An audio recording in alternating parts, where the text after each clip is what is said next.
Ang DRT ay tahanan sa ilan sa mga indigenous communities kagaya ng mga kapatid nating dumagat.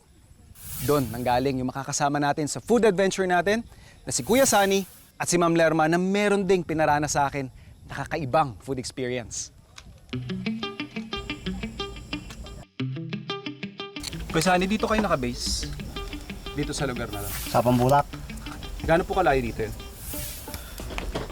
Ito na po yung sa Pambulak pero nandun po yung aming tinitirhan. Doon sabi niya malinis na yan, ha? Natatanaw na yan. Mga ilang minuto pong lakad yan? Paglalakarin po yan, mga 20, mga 20 po. Okay, so mga isang oras sa amin yun. Ang community namin, paglakad ninyo, 4 na oras. Paglakad namin, 2 lang. Iyon! Sa inyo po sa bundok, ano po ang madalas ninyong mga niluluto? Mga gulay po, yung mga ubod.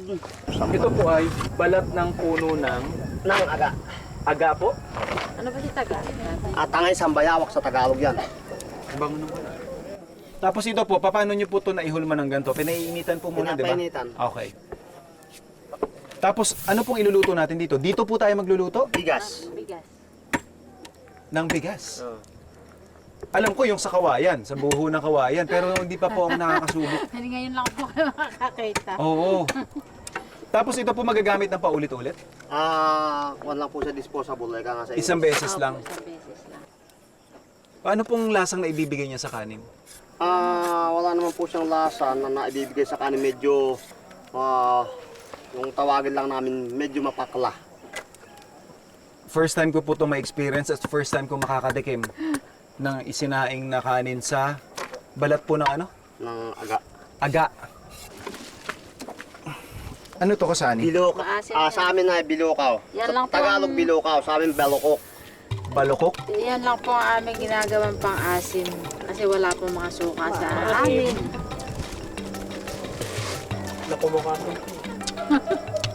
Maasim? Asan? So babal naman lang natin yan. Ano natin?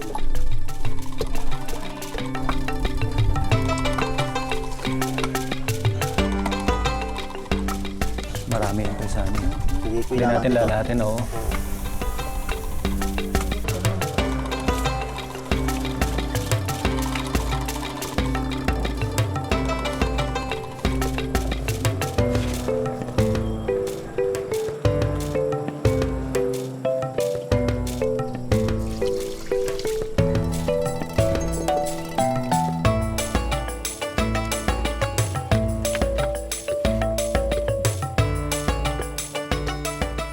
Tapos, paano po ang apoy niyan, Kuya Sani?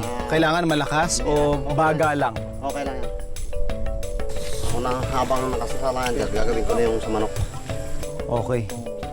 Manok sa buho. Gusto mo masangkalan, Kuya Sani?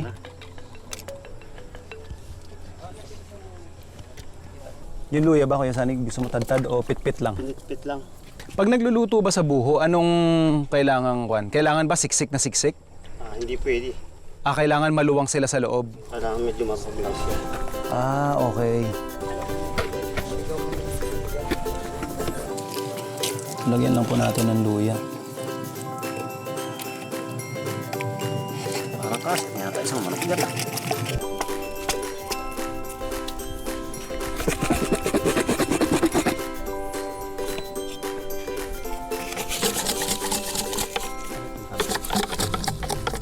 Tubig rin po to. Pantay laman lang din yan. Pupunoy natin. So kung saan lang po yung karne. Yan, okay na, okay na. Wala po tayong pagtatakrip? Hindi yan tatakpan. Hindi na po. Tapos pag nagluluto po tayo ng mga pagkain gamit yung mga kahoy, ito rekta sa kahoy, ang iniisip ko baka masunog. Hindi naman po. Basta may sabaw. Ito po, hindi po ito masusunog. Itong Masusunog lang ang balat niya, pero yung yung baka mabutas kasi, hindi naman. hindi siya mabubutas. Okay. So lalagyan na po natin yung dahon ng batuan.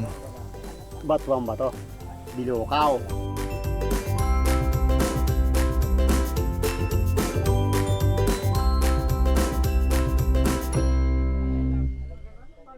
Maganda pa yan, may kulay oh.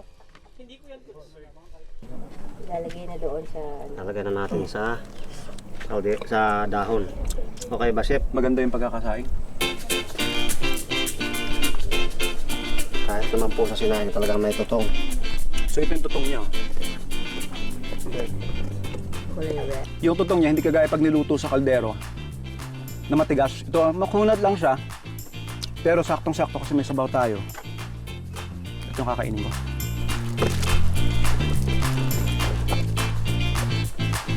Next. May laman pa yan. Kuya Sani. Oo. Huli natin tatanggalin yung laman yan. Ito ulit muna ilalagay natin.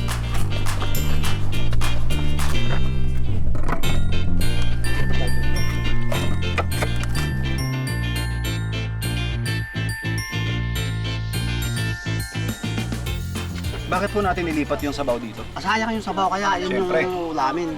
Ulamin din yan. Kaya nga lang, Kasi wala naman tayong bowl. wala tayong bao o yung kuhan. Tapos din po, pinaka-importante para sa akin, eh yung tutong na nandun, hindi masasayang. So ano po yan? Pwede natin ibabahog ilalaban. yan. Kasi ibut din na. Ayan. Konti lang sa akin. Bakit naman Ate Lerma?